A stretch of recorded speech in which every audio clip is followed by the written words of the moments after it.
Hello, my name is Andy and I am the Village Idiot. I'm armed with a car and a GoPro and an unhealthy amount of time on my hands. I'm using that time to attempt to visit every civil parish in England. You're watching the Erewash series. Erewash is one of the 9 subdivisions of the county of Derbyshire. There are 14 civil parishes within it. Let's see which one we're in today. Welcome back to the borough of Erewash on a lovely, bright, sunny Tuesday morning. Now today I'm attempting the biggest one I've done so far in this district. It's made up of 2 settlements. One is on the southern side of the A52 Brian Clough Way. The other is on the northern side. And it's this northern settlement we're starting with, but this route will take in them both. It's a long old walk. I estimate about 2, maybe 2.5 hours. It will start in one settlement and end in the other. This is Ockbrook and Borrowash.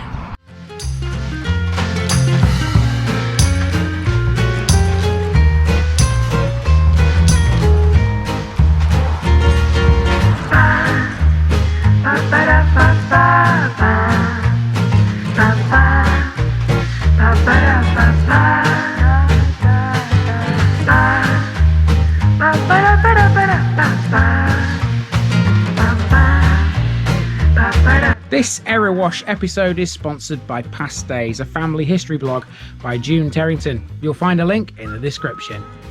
Here's my disclaimer for people who may be watching me for the first time. I say things as I would in my native accent and dialect. As a result, I may not pronounce things in the same way as the locals do. Remember, I'm a visitor. It's impossible to know everything. Leave me a comment, spin me a like and bash that subscribe button. Let's get to today's parish video. Ockbrook and Borrowash are 2 large settlements which sit either side of the A52. Beginning on the Ockbrook side, we've got a landmark straight away, a war memorial. This is Victoria Avenue, a road which once connected the 2 villages together before the A52 Borrowash bypass was built. It still does, but these days there's a newer flyover joining the 2 villages. Situated only 4 miles from Derby, Ockbrook is the smaller of the 2 settlements, but yet it's still well served with many amenities. It has at least 4 pubs for a start, 3 of which we'll catch. I like this place. It's got all the rural charm of a village in the middle of nowhere, yet it's still close enough to a major UK city to be classed as suburbia, if you're that way inclined. Let's go up a footpath. This will take us to a cricket pitch where Ockbrook and Borrowash Cricket Club ply their trade. It crosses a small stream, not the first one of these we'll see here. And here we are at the cricket pitch. The club was established in 1872. A gent with the great name of Wacky Harrison played his last innings for the club after a 42-year career in 1933.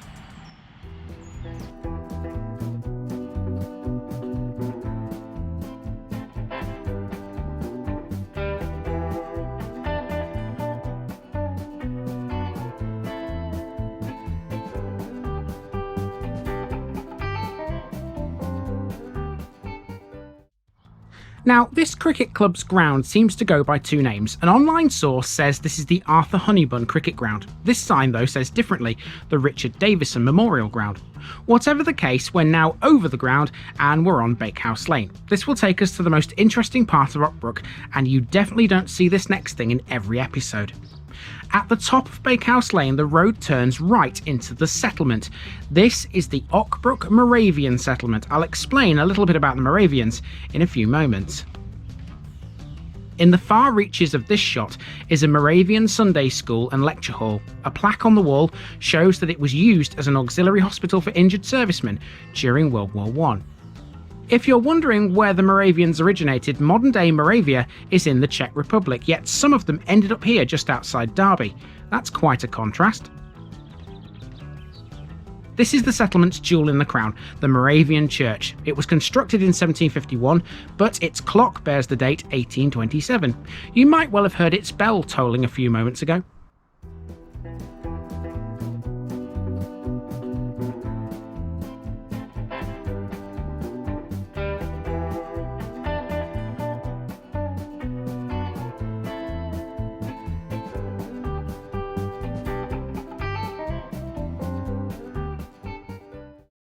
So this is certainly something we don't see in every episode, a Moravian settlement. From my research, I believe there's only 3 of these left in the entire country. There's a nice board here which tells you all about this one here in Ockbrook. and a local guy has just told me I can get to the cemetery if I go through an arch somewhere here. I'm not quite sure where it is because you can't see it on this drawing. I'll find it and we'll go and have a look at it. The church is just behind that tree there. So how did there come to be a Moravian settlement in Ockbrook? Well, a Bohemian Christian reformer by the name of John Huss was burned at the stake in 1415, and his followers founded their church in Moravia. An Anglican curate, Jacob Rogers, was influenced then by the Moravians and preached in Nottingham in about 1740. He was heard and invited to Ockbrook by Isaac Frierson, a local farmer. This led to a society being formed in the village which attracted middle-class and wealthy people. One such person was Mrs. Elizabeth Bates, who financed many of the buildings in the 1810s and the 1820s. They built many large houses and cottage industries developed here. The trades were many. Glovemakers, shoemakers and tailors were all established. Next we come to the Cross Keys, the first of the two public houses in close proximity to the Moravian settlement. This one stands near the junction with it, which here is a narrow entrance to the left. Over the way is something of a rarity in this part of the world. It's an old red phone box which is used as a book exchange. Who would have thought that in Erewash, eh? Well, you have to admit it's been a while since I started an episode with something quite as interesting as that. So the rest of Ockbrook appears to be something approaching like a normal village, I suppose you would call it. There's a service station there. We've just seen a pub, we've just seen a book exchange. And there's a bus stop here as well. Let's see what number buses you need to get to Ockbrook. Do we got? No, we haven't got a. There's no bus timetable. I'll find it online. After a quick look up Home Farm Close, off we go to the other pub, the Royal Oak, the oldest licensed premises in the village. Dating from the early 1700s, it brewed its own beer using a well outside. There is one other pub that the route definitely did not pass. That would be the Queen's Head, which was once known as the Horse and Jockey. It was changed for Queen Victoria's Ascension. During World War II, the Queen's Head was used by the Home Guard as their HQ. I've got a picture of it thanks to the good old interwebs, and you'll see it in today's picture bit. For now, here's some more houses. Pears. There's a name you've seen before. The Pears family were mentioned heavily in a previous Erewash episode. They lived at Hotwell Hall. Keep that in mind as we continue. This area is more residential. With a breather from the historical stuff, I'll use this opportunity to mention the Ockash Trust, a charity helping young people in Ockbrook and Borrowash. The Ockash Trust was started with money left over from the Ockash Festival in the year 2000, organised to celebrate the new millennium. In a while, we'll see something from those celebrations. Going for the shorts and t-shirt look today is proving to be quite a shrewd move. It's quite warm here now. We're on another footpath. In this part of Derbyshire, these are called gitties. And we're taking this one around the back of Redhill Primary School. And there's also a little play area here as well. Little recreational area. There is an adventure trail. Don't know whether I fancy it today. This recreational area is quite big. It has a large play area and there are football pitches here too. Side note to that, Ockbrook does have a football club, but they don't play here of course. Another gitty, or if you will, jitty, because I found a variation of it online, I've no idea which one is used more often, takes us to the front of Redhill Primary School. After an about turn, we're on the Ridings. That name is Danish, either for a clearing or a similar sounding word meaning a third division, and no, Derby County fans, not that kind. The Ridings now becomes Church Street at this point here. We've climbed uphill so far on the route, the settlement stands on the summit. Now it's time to go back downhill again. This is Ockbrook House. The original building dates from about 1790, and despite the additions and alterations, the graduated slate roof is noted as a typical Georgian feature. This is the parish hall, and it's not the first that Ockbrook has ever had. The old one had various uses, including a girls' schoolroom until 1828, when the Pears of Hotwell Hall paid for this new building. So because this is the parish hall, of course, there is a parish notice board here. One of these going on the board in that corner right there. I think that'll do. There you go, Ockbrook and Borrowash Parish Council. Okay, so now I'm heading towards a church, and that's the last stop in Ockbrook, and then we're over the A52 over a bridge. That'll take us towards Borrowash. Believe it or not, Ockbrook is quite a large place, but Borrowash is even bigger. Here's the last of Ockbrook's pubs which the route passes, and arguably this one is the prettiest. This is the White Swan, which stands in Church Street and faces All Saints Church. The church was open, but there looked to be some work going on in and around it, so I opted to stay outside. It's surrounded by tall evergreen trees for the most part, but I went around the back to get a better look. All Saints became the parish church in about 1550, but the tower dates from the 12th century. During the period between these two dates, it had been a chapel under the jurisdiction of Elverston. Elverston lies about 2 miles to the south.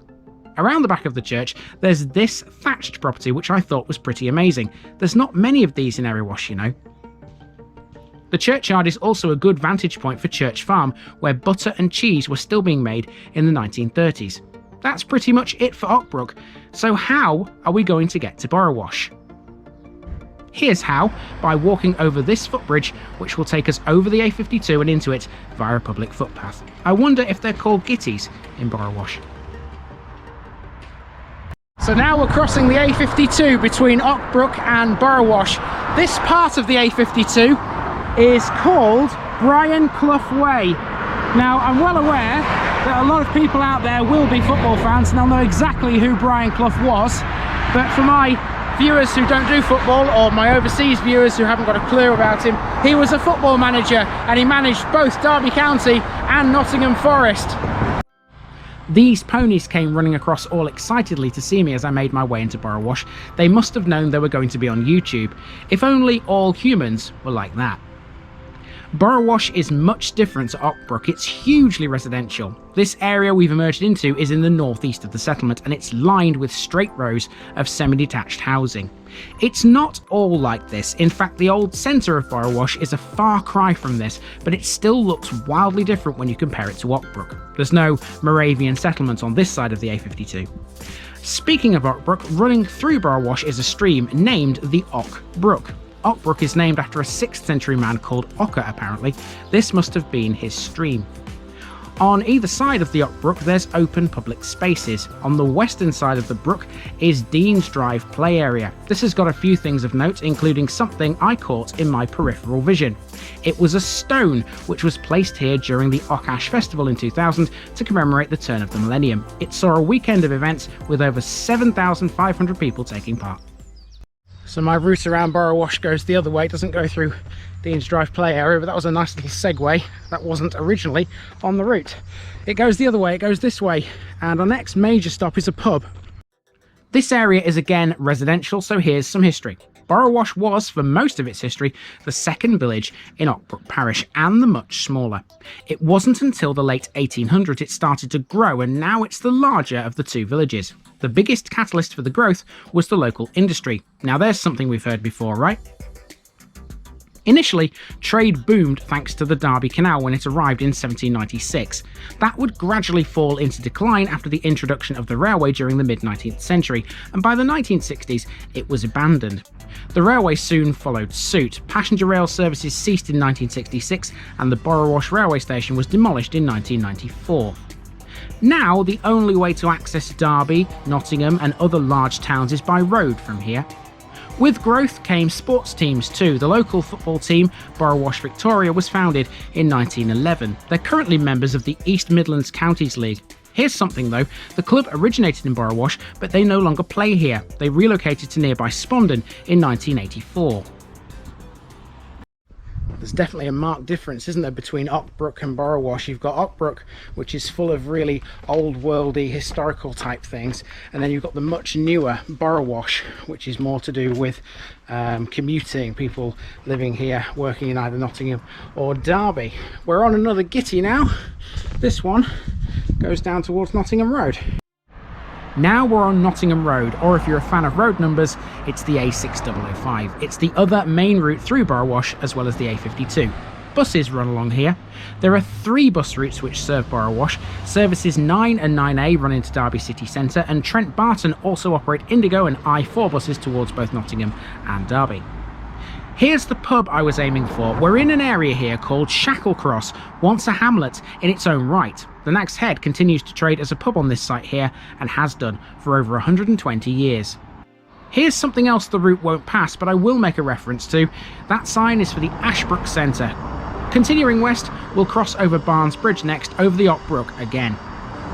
And this is Central Avenue. I'm walking along here in order to form a loop around St Stephen's Church. I could have made this section a bit longer by including the site of the former station. However, this has already been a long walk, so I chose to forego that and the Derby Canal, which is also close by because we've seen that before. There's a recently restored lock on the canal though. In this area of Borrowash there are no less than 3 churches, 2 of them which the route will pass, the other one you'll find in the picture bit in a little while. Here's the first one, this is St Stephen's.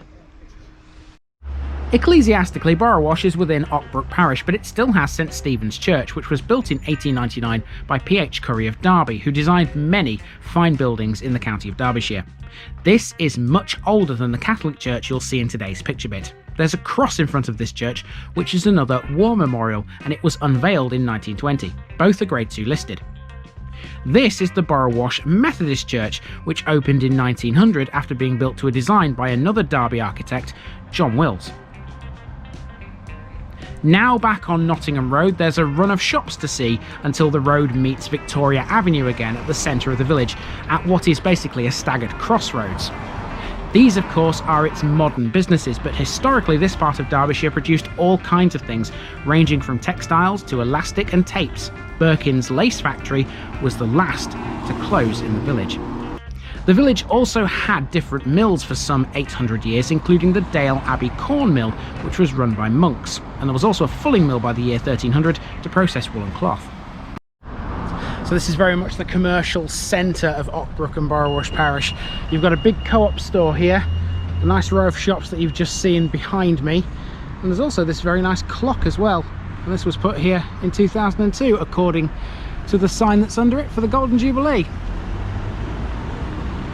Standing in the centre of Borrowash, you can't fail to notice this information board, which tells you all sorts of things about the place.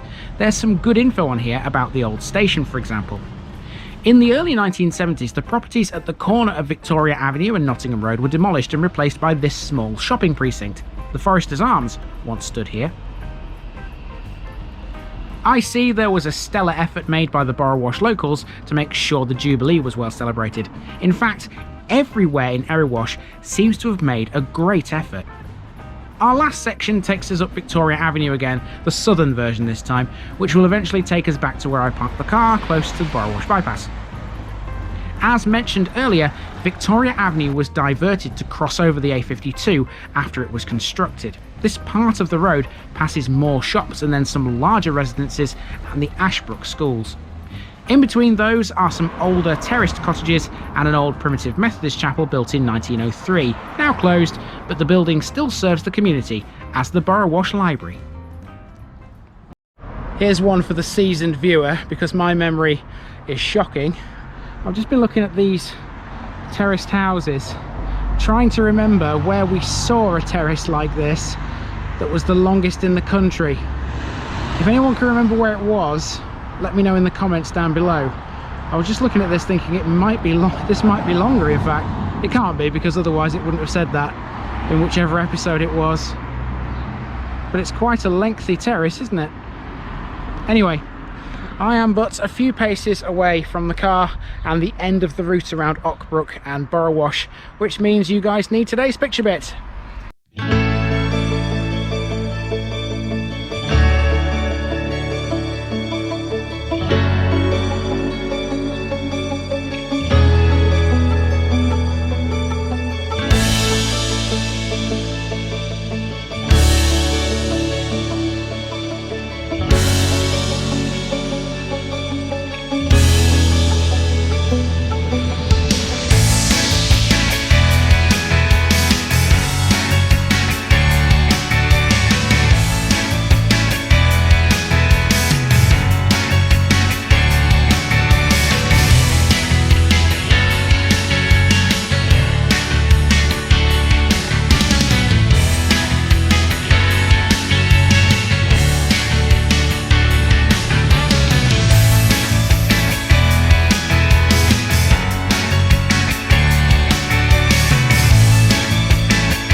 So my planned end point was Ockbrook Infant and Nursery School, but the kids are out at the moment in the playground, so I'm not going to be standing outside there with the camera. It's just behind me there, to your left on that side of the road. So I'm just going to continue walking up to the car. That is Ockbrook and Borrowash, the largest one I've attempted so far in Erewash. There is at least one that's larger. I'm not totally sure if Sawley has a larger population than this, but Sandy Acre certainly does. Those two are still yet to come, and they'll be coming your way within the next couple of weeks.